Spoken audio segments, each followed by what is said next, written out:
Welcome to T4 tutorials. मैं हूं professor फजल रहमान शामिल और आज की इस वीडियो में मैं आपको बताऊंगा कि अभी रिसेंटली जो पीपीएससी की 18वें स्केल की कंसल्टेंट रेडियोलॉजिस्ट की जॉब्स आई हैं, इसके एलिजिबिलिटी क्राइटेरिया क्या है, इसका सिलेबस क्या है, एमसीक्यूज आपने कहां से तैयार करने हैं और इसके अलावा कौन कौन से हॉस्पिटल्स हैं जिनका एक्सपीरियंस पीपीएससी मानेगा, कौन कौन से हॉस्पिटल्स का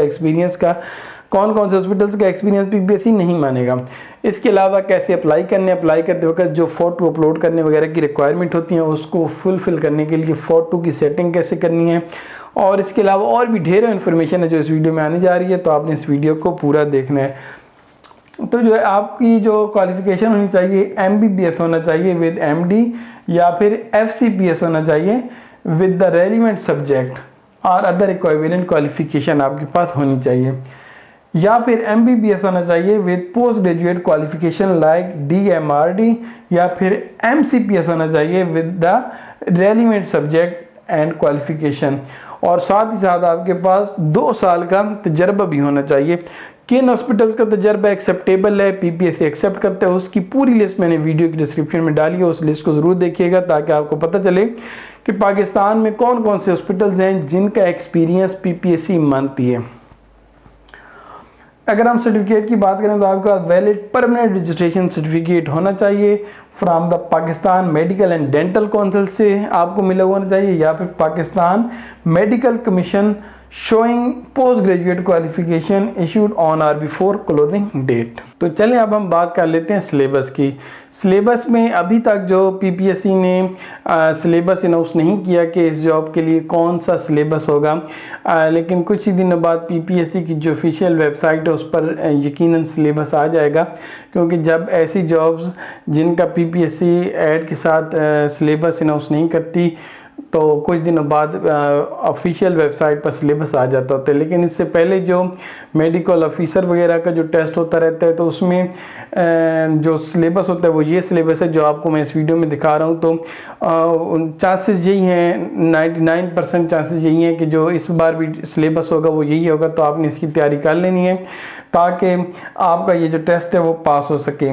मैं यहाँ पर अगेन बताता चलूँ कि इससे थोड़ा बहुत हो सकता है, ऊपर नीचे भी सिलेबस हो सकता है, लेकिन चांसेस हैं कि यही सिलेबस होगा। क्वेश्चन रिलेटेड टू क्वालिफिकेशन आपसे 80% पूछे जाएंगे, और आपके टेस्ट में जो 20% क्वेश्चन हैं वो आपसे Pakistan study, current affair, geography, basic mathematics, everyday science, Urdu, English और बेसिक कंप्यूटर स्टडीज़ से रिलेटेड आपसे पूछे जा सकते हैं। इसमें जो आपने तैयारी करनी है, तैयारी का आपने ये करना है कि जिस तरह आप उर्दू की बात करें तो उर्दू की बहुत ज़्यादा डिटेल में आपने नहीं जाना।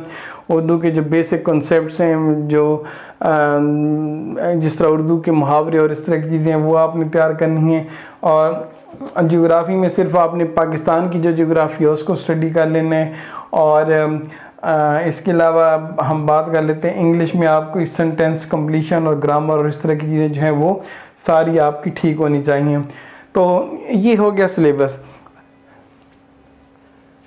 अब हम बात करते हैं कि अप्लाई करते हो कि जब आप फ़ोटो अपना अपलोड करोगे तो फ़ोटो की एक ख़ास सेटिंग होनी चाहिए, उसके अलावा आपका फ़ोटो अपलोड नहीं होगा। तो ख़ास तरह की सेटिंग करने के लिए आपको एक वेबसाइट आप ओपन कर सकते हैं, imageresizer.com। इस वेबसाइट को जब आप ओपन करेंगे तो इस वेबसाइट पर यहाँ पर जाकर आप अपलोड ए फाइल में जाकर आप फाइल जो आपका इमेज है उसको अपलोड करेंगे, और फिर इसके बाद यहाँ पर ये देखिए आप इसकी विड्थ भी सेट कर सकते हैं और हाइट भी, और इसका फॉर्मेट भी सेट कर सकते हैं। तो आपने यहाँ पर चेंज पे जाना है, और चेंज पे जाने के बाद आपने इसकी विड्थ कर देनी है,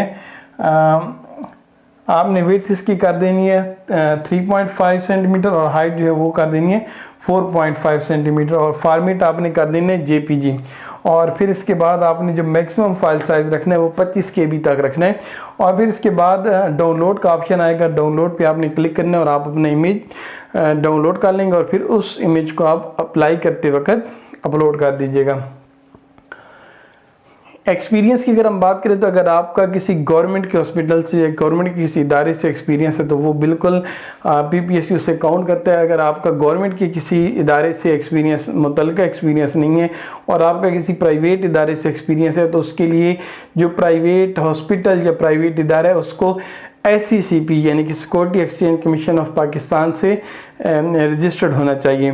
तो आपने अगर कहीं पर एक्सपीरियंस गेन किया और आप देखना चाहते हैं कि आपने जिस जगह से एक्सपीरियंस गेन किया वो SCCP से रजिस्टर्ड है या नहीं है, तो उसके लिए जो लिंक है वो मैंने वीडियो की डिस्क्रिप्शन में डाल दिया। वहाँ पर जाकर आप पूरी लिस्ट देख सकते हैं कि पाकिस्तान में कौन कौन से हॉस्पिटल्स SCCP से रजिस्टर्ड हैं। इसके अलावा जो फ़ीस सबमिशन है, फ़ीस सबमिशन से रिलेटेड PPSC के ऑफिशियल यूट्यूब चैनल पर कुछ वीडियोस भी मौजूद हैं जहां पर जाकर आप देख सकते हैं कि फ़ीस कैसे सबमिट करानी है। इसके अलावा आप जायज़ कैश या ईजी पैसे के ज़रिए भी फ़ीस सबमिट करा सकते हैं। जो मेल्स हैं 26 से 45 साल तक के जो मेल्स हैं वो एलिजिबल हैं और इसमें 7 ईयर एज रिलैक्सेशन भी शामिल है, जिसको मिलाकर 52 ईयर्स तक आप एलिजिबल हैं। और फीमेल्स की अगर हम बात करें तो एज रिलैक्सेशन मिलाकर 26 साल से लेकर 55 साल तक की जो फीमेल्स हैं वो इस जॉब के लिए एलिजिबल हैं। तो मेल, फीमेल और ट्रांसजेंडर तमाम एलिजिबल हैं। और जो डोमिसाइल होना चाहिए आपका पंजाब के किसी भी अगर आपका शहर का डोमिसाइल है तो आप इस जॉब के लिए एलिजिबल हैं।